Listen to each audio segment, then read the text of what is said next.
Welcome in my channel brilliant institute. आज हम आपको करा रहे हैं क्लास 10th मैथ की एक्सरसाइज 9.1। चैप्टर का नाम है सम एप्लीकेशंस ऑफ ट्रिग्नोमेट्री, यानी त्रिकोणमिति के कुछ अनुप्रयोग। तो करते हैं। क्वेश्चन नंबर 13 है ये। As observed from the top of a 75 metre high lighthouse from the sea level. एक सी लेवल से यानी समुद्र तल से 75 मीटर ऊंचा एक लाइट हाउस है, वहाँ से दो जहाज़ों को देखा तो उसका एंगल ऑफ डिप्रेशन यानी अवनमन कोण आया है 30 डिग्री और 45 degree. If one ship is exactly behind the other, यदि एक जहाज़ दूसरे के ठीक पीछे हो, ऑन द सेम साइड और एक ही दिशा में हो,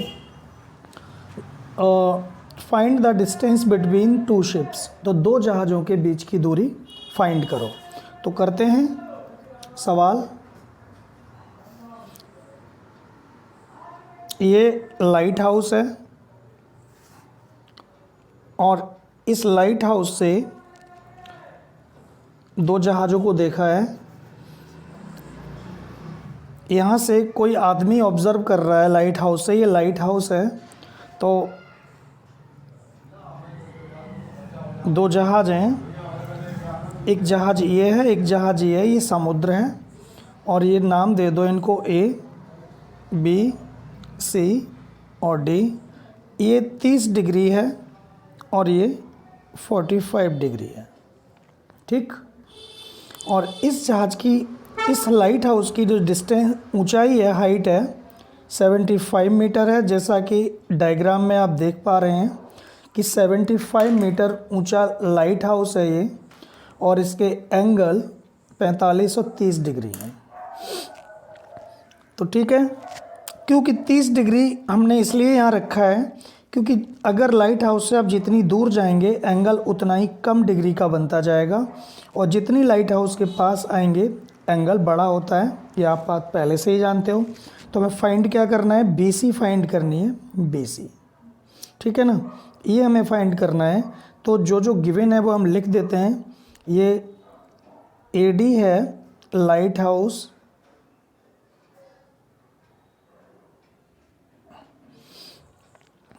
और B and C are to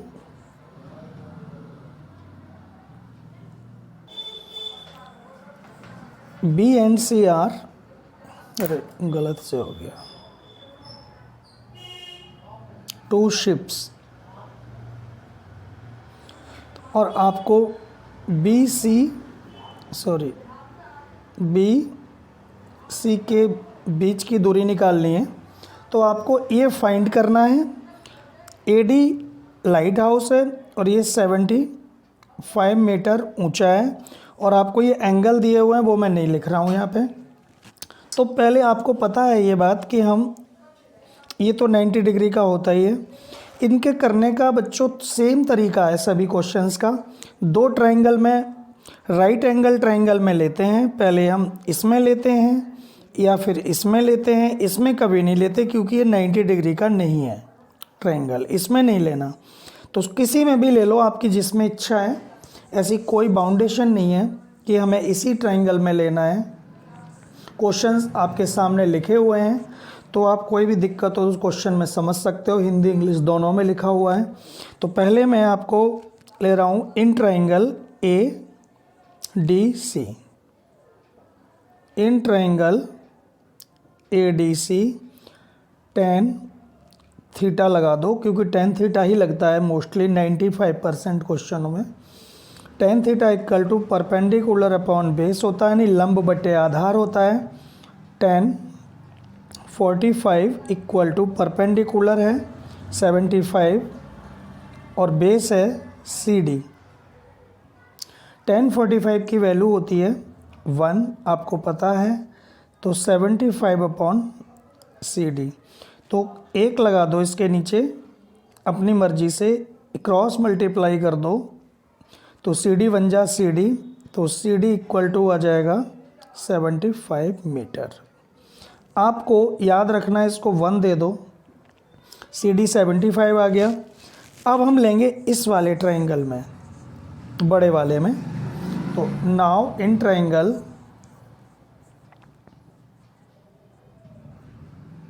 अब त्रिभुज ADB में tan थीटा, यानी tan थीटा, बार बार लिखो मत, चाहे लिख दो, चलो। tan theta equal to perpendicular upon base. Perpendicular यही है क्योंकि ये वाला ट्रायंगल है, लंब बटे आधार।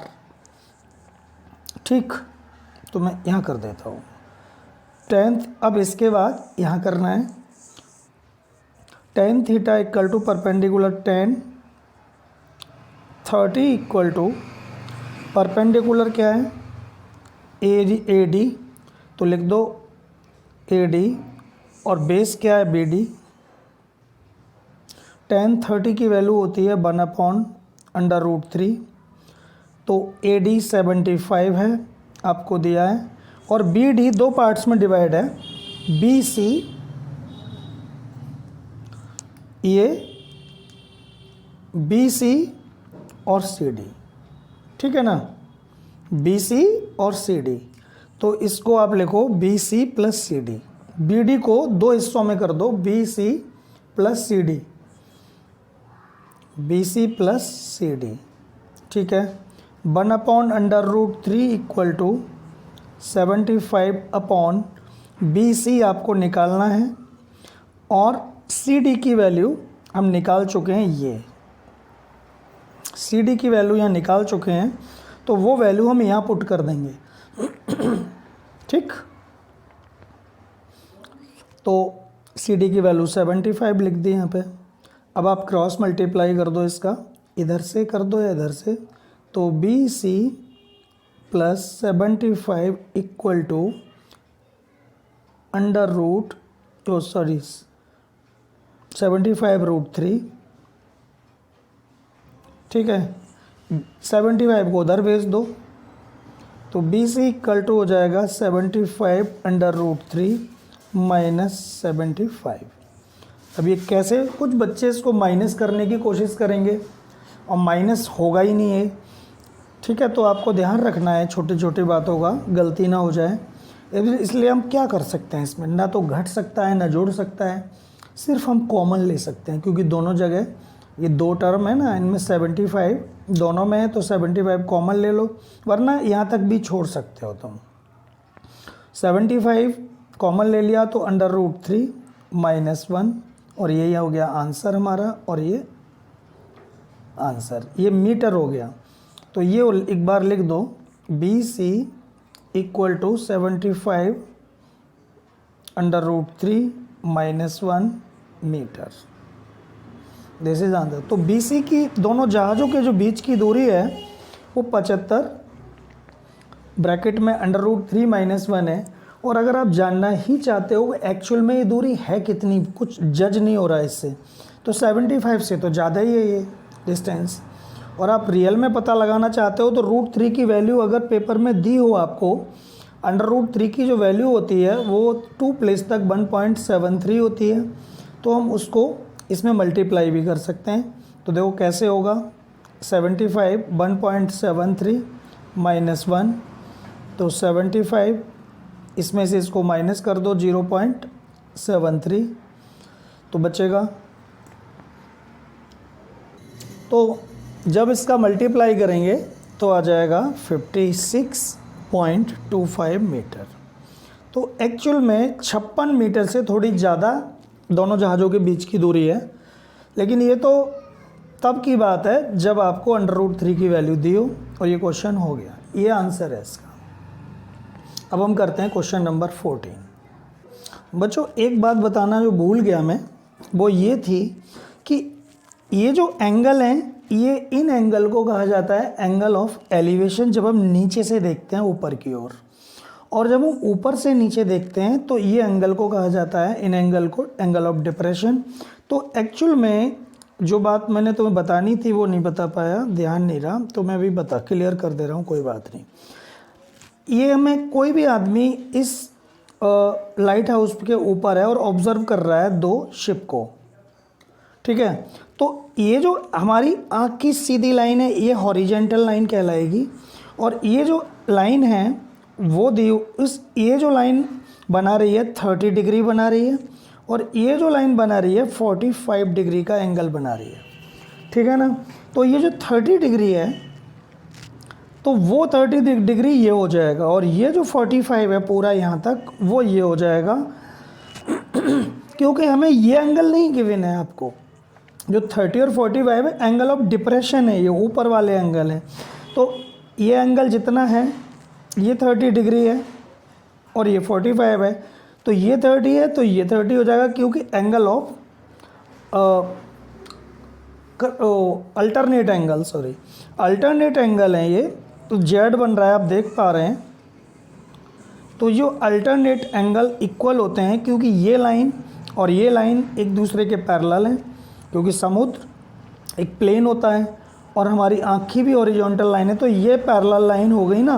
तो इसलिए ये एंगल और ये एंगल सेम होगा, और ये एंगल सेम होगा। तो हमें ये वाले एंगल चाहिए होते हैं। अगर आपको डिप्रेशन दिया हो तो वो एंगल भी उतने ही हो जाते हैं। बस यही बताना था मुझे, तो मैंने बता दिया आपको। अब हम करते हैं क्वेश्चन नंबर 14। क्वेश्चन नंबर 14 ये है, a 1.2 metre tall girl spots a balloon moving with the wind in a horizontal line at a height of 88.2 meter from the ground.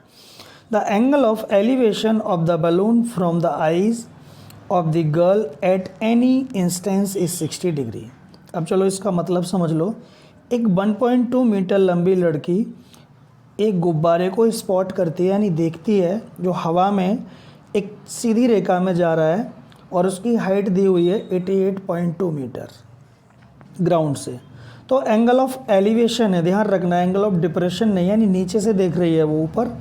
और इससे पहले वाले सवाल में वो लाइट हाउस से देख रहा था जहाज़ों को, तो वो एंगल ऑफ डिप्रेशन थे। तो angle of elevation of the balloon from the eyes of the girl at any instance is 60 degree. किसी भी क्षण लड़की की आँख में जो एंगल बन रहा है गुब्बारे का वो 60 डिग्री का है। After some time the angle of elevation reduce to 30 degree, और कुछ समय के बाद ये एंगल हो जाता है 30 डिग्री का, यानी गुब्बारा दूर जा रहा है। Find the distance travelled by the balloon during the interval. तो इस अंतराल के दौरान गुब्बारे के द्वारा चली गई दूरी ज्ञात करो। हम करते हैं क्वेश्चन को अब। तो देखो ये पहला गुब्बारा है, यहाँ पर ये पहला गुब्बारा, ये दूसरा गुब्बारा, मतलब दूसरा नहीं वही गुब्बारा वहाँ पहुँच गया है। और लड़की खड़ी हुई है यहाँ पर मान लो, तो और लड़की की हाइट भी है अपनी कुछ, ये लड़की की हाइट है। ये ज़मीन बना रहा हूँ मैं,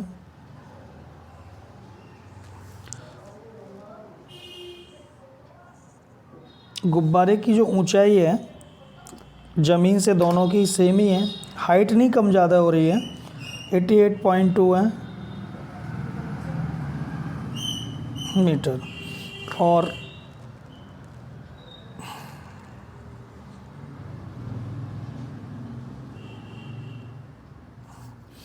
ये लड़की की आँख की हॉरिजॉन्टल लाइन है। लड़की ने इस गुब्बारे को देखा तो ये एंगल बना 60 डिग्री, और ये हाइट भी उतनी है, एक ही बात है, ये भी 88.2 है, सेम ही हाइट है। लेकिन लड़की की लंबाई है 1.2, तो 88.2 में से 1.2 माइनस कर देंगे तो ये हाइट आ जाएगी यहाँ से यहाँ तक की, यहाँ से यहाँ तक की हाइट। क्योंकि ये हाइट तो ये 1.2 तो कम हो गई ना, यहाँ से इतनी निकल गई, तो ऊपर वाली कितनी बचेगी। तो मैं 88.2 में से 1.2 माइनस कर रहा हूँ, 2 में से 8 हो गया 0 पॉइंट, और 8 में से बन गया 7, तो 87 बची। तो ये हाइट यहाँ से है, यही 80 पॉइंट नहीं है ये बच्चों, 87 ही है वो।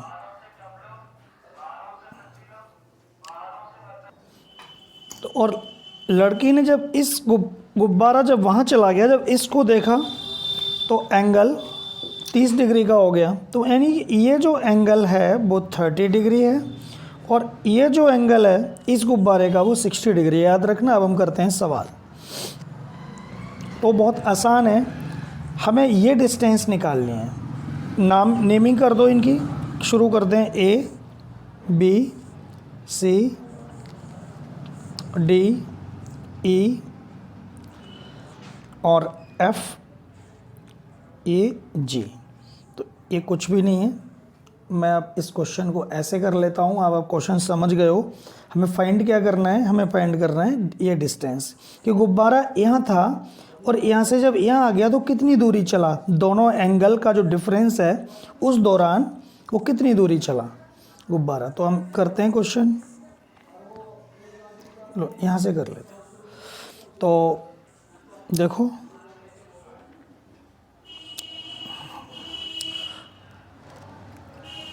यहाँ पे लिख दो कुछ चीज़। E and D are two position of balloon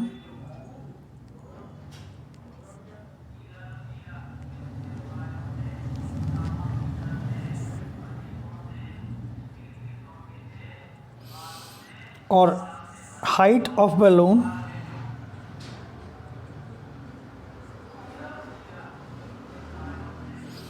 गुब्बारे की हाइट है 88.2, तो height of girl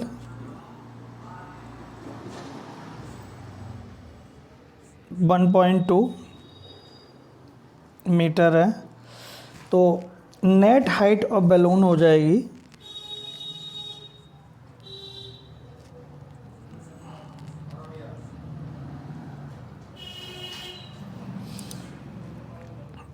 net height of balloon हो जाएगी 88.2 माइनस 1.2 तो हो जाएगा 87 मीटर। तो ज़रूरी नहीं है लिखना, यहाँ ही लिख दिया है आपने वही काफ़ी है, वो तो ज़रूरी नहीं है। दो एक ये लिख दो, दो गुब्बारे हैं बस, और कोई ज़रूरी नहीं है। अब पहले आप देखो दो बार दो ट्राइंगल बन रहे हैं, एक ये ट्राइंगल बन रहा है और एक ये ट्राइंगल बन रहा है। तो किसी में भी ले लो।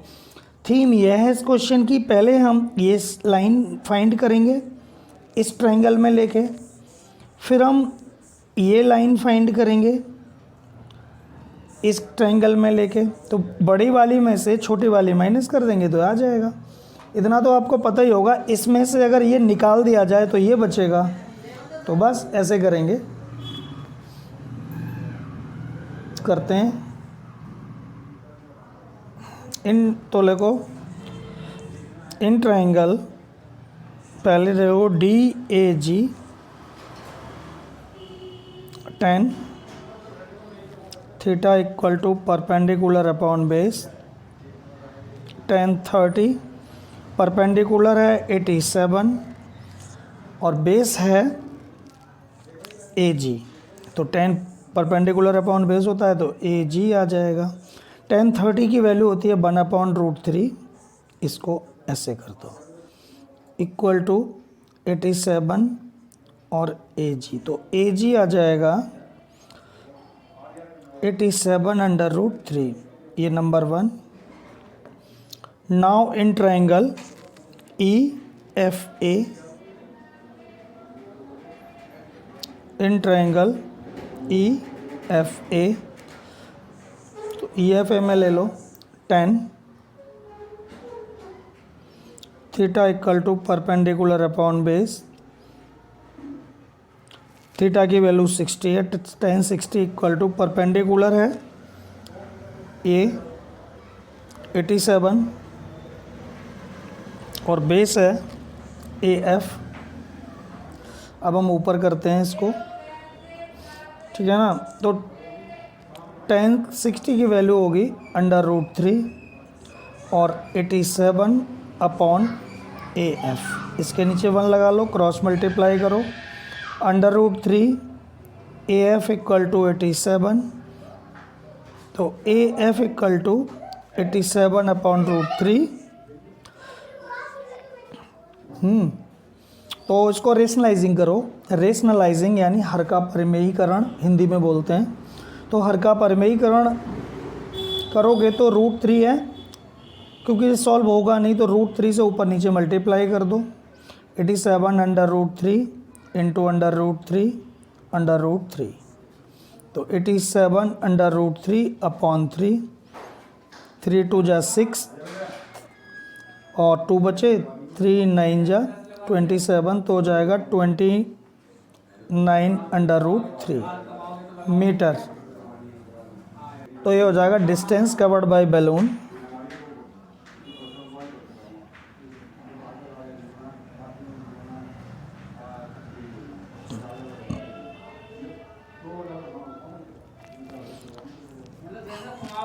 AG minus AF,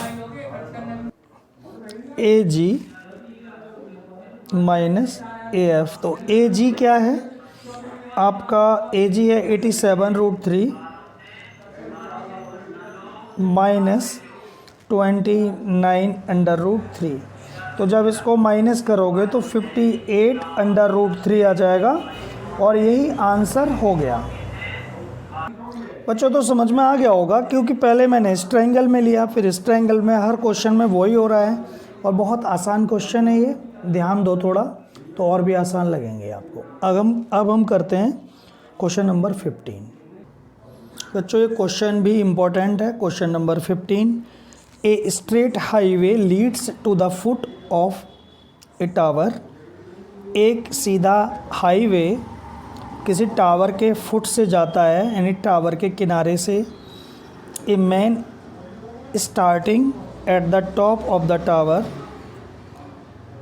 sorry a man starting है, कुछ और होना चाहिए, स्टैंडिंग है यहाँ पर, standing.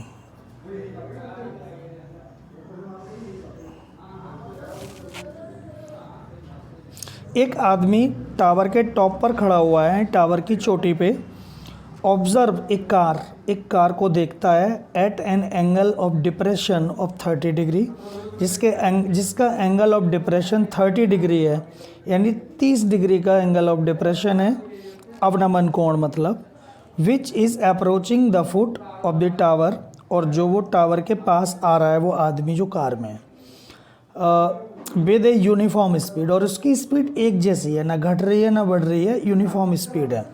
6 second later the angle of depression of the car is found to be 60 degree, और 6 सेकेंड के बाद कार का जो एंगल ऑफ डिप्रेशन है 60 डिग्री हो गया। Find the time taken by the car के द्वारा लिया गया समय ज्ञात करो, to reach the foot of the tower from the point, और उस पॉइंट से कार कितनी टाइम में पहुंचेगी टावर के फुट तक। तो क्वेश्चन करते हैं हम। ये तो टावर बना लो पहले, ये टावर,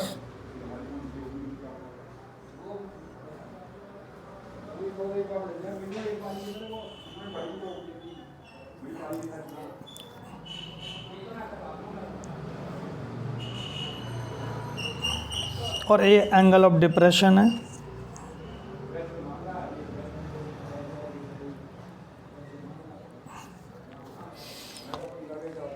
ये 30 डिग्री और ये 60 डिग्री, ये पूरा 60 है, तो ये 30 हो जाएगा उससे, और ये 60 है तो ये 60 हो जाएगा। हमें ये वाले एंगल चाहिए। इसमें टावर की हाइट नहीं दी है, तो चलो कोई बात नहीं, ये नाम दे दो ABCD। इसमें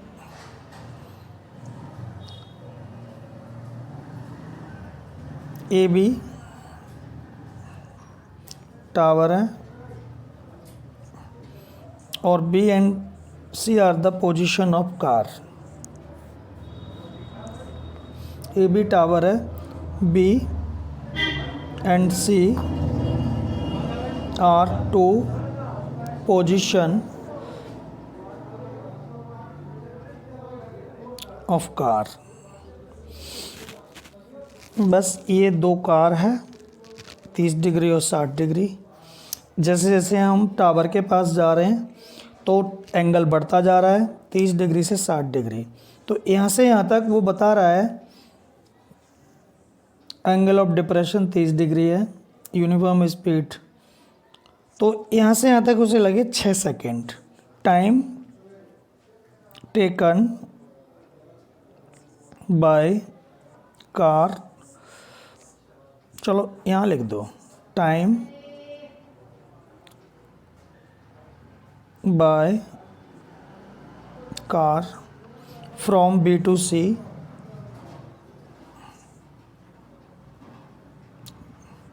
इक्वल टू 6 सेकेंड।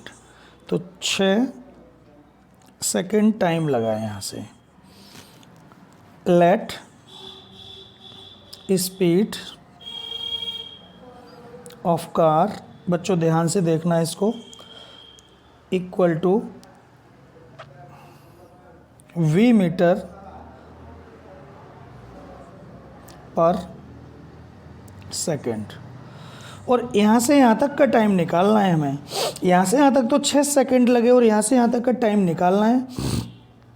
तो मान लो कि let time taken from C to D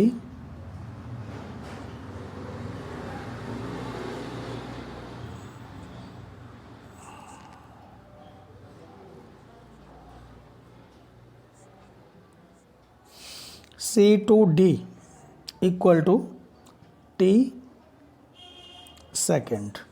तो हमने, अब आप एक चीज़ सोचो, B से C तक कितनी दूरी तय की, डिस्टेंस निकालेंगे। डिस्टेंस कवर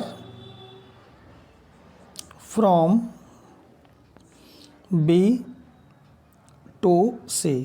डिस्टेंस का फॉर्मूला होता है स्पीड इनटू टाइम।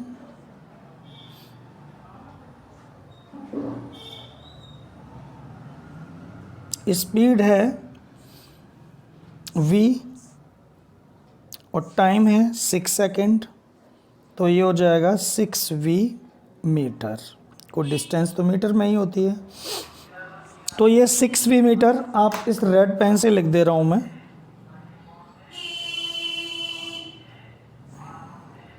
ये डिस्टेंस है 6v और ये टाइम है 6 और ये डिस्टेंस है। और time taken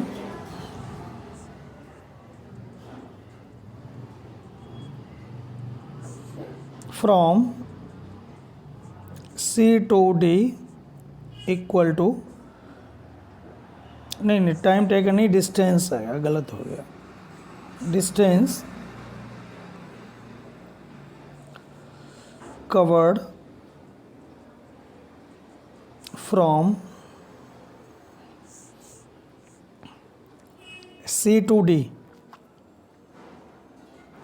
speed into time, यही वाला फॉर्मूला। चलो लिख दो स्पीड इनटू टाइम। तो स्पीड है इसकी v और टाइम है t, तो इक्वल vt मीटर।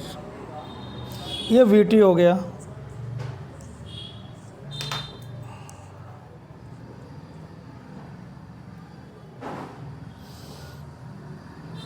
ठीक है ना। तो अब हम सवाल करते हैं। ये सारा लिख लिया है हमने, थोड़ा सा यहाँ पर,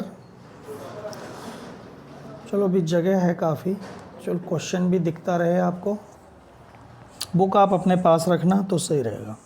तो पहले हम लेंगे बड़े वाले ट्रायंगल में, वैसे ले किसी में लो। Now in triangle ADB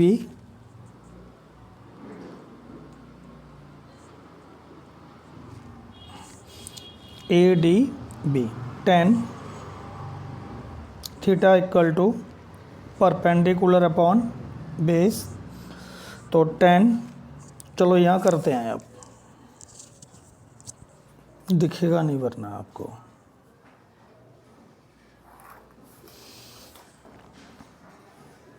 tan theta की वैल्यू 30 है।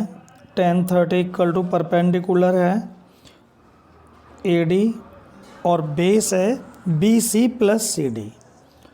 बेस बी डी होगा ना, तो बी डी लिख लो एक बार। tan 30 की value 1/√3 equal to A D upon B D को हमने ब्रेक करके लिखना है, बी डी को B C plus C D. तो बी सी कितना है 6V है ये, और सी डी है वी टी, ठीक है ना। 1/, अब इसको क्रॉस मल्टीप्लाई कर दो, तो A D equal to √3AD equal to 6V plus VT। ये नंबर 1 दे दो, या आप नंबर 1 मत दो, AD की वैल्यू निकाल लो 6V प्लस VT अपॉन √3, ये नंबर 1 दे दो, ठीक है। AD की वैल्यू आपकी निकल गई ये। Now in triangle ADC, in triangle ADC में ले लो tan 60 इक्वल टू, अब मैं थीटा वगैरह नहीं लिखूँगा, एक स्टेप कम हो जाएगी वरना बढ़ जाएगी step. tan 60 equal to perpendicular upon base, ये वाला परपेंडिकुलर अपॉन बेस। तो परपेंडिकुलर है AD और बेस क्या है VT। तो tan 60 की वैल्यू क्या होती है √3 equal to AD upon VT। तो VT equal to AD upon √3, ये नंबर 2 हो गया।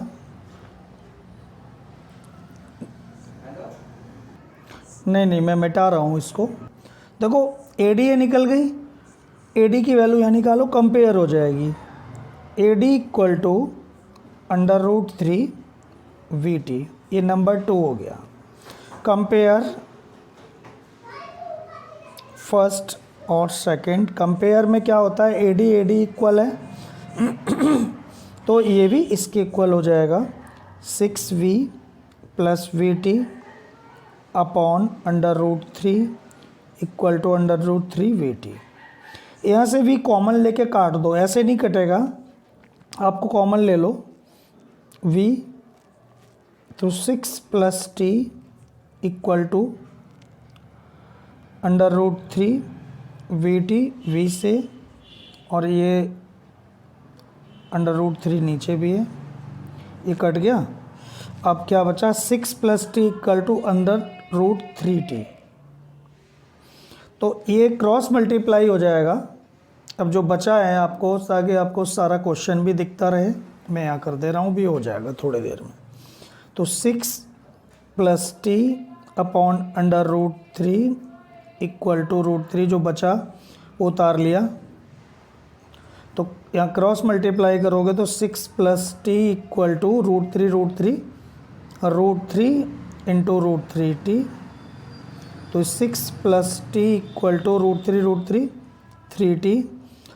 आप क्या करोगे, ये उधर ले जाओ, 6 equal to 3T minus T, तो 2T इक्वल टू 6, तो T इक्वल टू 6/2 3, तो T इक्वल टू 3। तो टाइम हो गया 3 सेकेंड। बच्चों अगर इसको देखा जाए तो ये क्वेश्चन बड़ा लग रहा है आपको, लेकिन एक्चुअल में अगर आपकी थोड़ी कैलकुलेशन ठीक है तो कुछ तो मुश्किल होगा ही, थोड़ा सा हल्का सा है मुश्किल, लेकिन ऐसा नहीं है कि आपको समझ में ही ना आए। मैं इसको दोबारा थोड़ा 1 मिनट में डिक्टेट कर दे रहा हूँ। पहले मैंने इस ट्रायंगल में लिया, ये डिस्टेंस निकालने वाली बात है मेन। ये डिस्टेंस 6V और ये VT, इसमें हमने टाइम को T माना है, यहाँ वेलोसिटी को भी V मान लिया है, क्योंकि वेलोसिटी तो देखो यहाँ भी V है और यहाँ भी V है। वेलोसिटी तो कांस्टेंट है तो V रहेगी यहाँ से यहाँ तक, वेलोसिटी चेंज नहीं होगी। टाइम यहाँ 6 दिया हुआ है और यहाँ टाइम T मान लिया, क्योंकि टाइम निकालना है। समझ रहे हो ना, वेलोसिटी को तो V यहाँ भी लेट किया और वो वेलोसिटी यहाँ भी है, क्योंकि यहाँ से यहाँ तक सेम वेलोसिटी है। अब हमने पहले इस ट्रायंगल में लेके ये निकाला, फिर इस ट्रायंगल में लेके फिर ये निकाल लिया, दोनों की कंपेयर कर दी। और ये क्वेश्चन हो गया, टाइम 3 सेकंड आ गया, उम्मीद है आपको समझ में आ गया होगा। अब एक क्वेश्चन रह गया, लास्ट क्वेश्चन, वो करते हैं बच्चों। क्वेश्चन नंबर 16 है, ये लास्ट क्वेश्चन है इसका। The angle of elevation of top of a tower from 2 points at a distance of 4 metre and 9 metre from the base. मतलब नीचे से जब ऊपर देखा टावर के टॉप को, 2 जगह से देखा है, एक जगह से आ रहा है, एक जगह 4 मीटर से देखा और एक 9 मीटर से देखा। तो दोनों जगह का जो एंगल आ रहा है वो है कॉम्प्लीमेंट्री। ठीक, दोनों जगह का एंगल कॉम्प्लीमेंट्री है। पहले एंगल दिए होते थे क्लियर, अब एक उन्होंने कहा है कि दोनों एंगलों का सम, दोनों एंगलों का जो जोड़ है वो 90 डिग्री है। अब करते हैं क्वेश्चन को। तो angle of tower he tower है यहाँ, तो हर जगह टावर और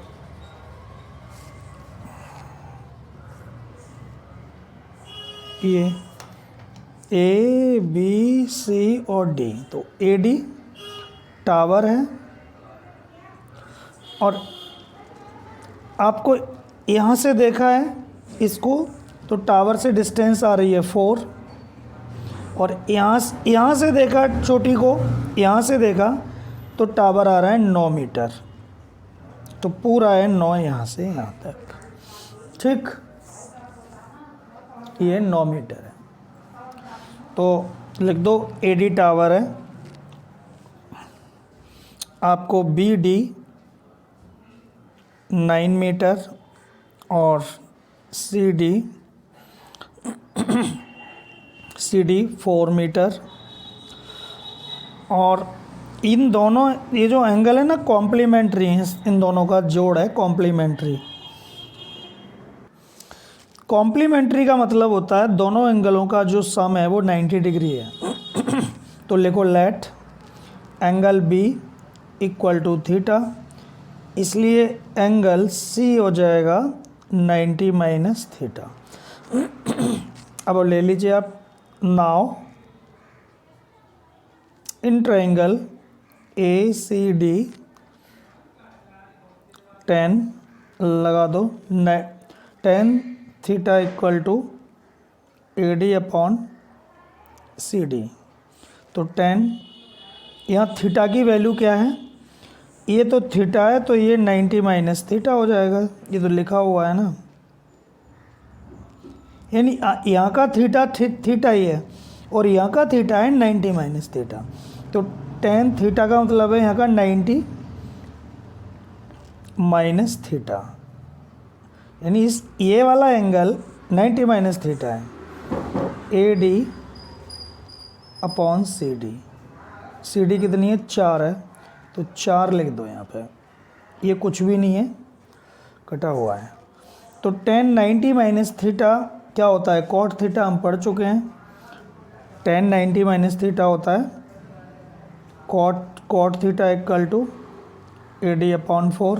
तो यहाँ लिख दो 10 90 minus theta equal to cot theta. तो इसलिए हमने लिख दिया, ये नंबर 1 आ गया। अब बच्चों लेंगे now in triangle A D B, तो 10 थीटा इक्वल टू परपेंडिकुलर, यानी ए डी अपॉन बेस है 9, तो 10 थीटा, तो 10 थीटा तो थीटा ही है, तो वही रहेगा, ये नंबर 2 दे दो, दोनों का मल्टीप्लाई कर दो, मल्टीप्लाई फर्स्ट और सेकंड। जब मल्टीप्लाई करोगे 10 theta into cot theta equal to A D upon 9 into A D upon 4। 10 और कॉट का मल्टीप्लाई 1 होता है हमेशा, कैसे, sine theta upon cos theta होता है 10, और ये cos theta upon sine theta, AD square upon 9 4 जा 36। तो कॉस से कॉस कट गया, साइन से साइन क्या बचा, 1 ही बचता है ना हर जगह। तो 1 equal to AD square upon 36। तो AD स्क्वायर इक्वल टू 36, तो AD equal to under root 36, तो AD आ गया 6 मीटर। तो मीनार की ऊंचाई यानी हाइट ऑफ टावर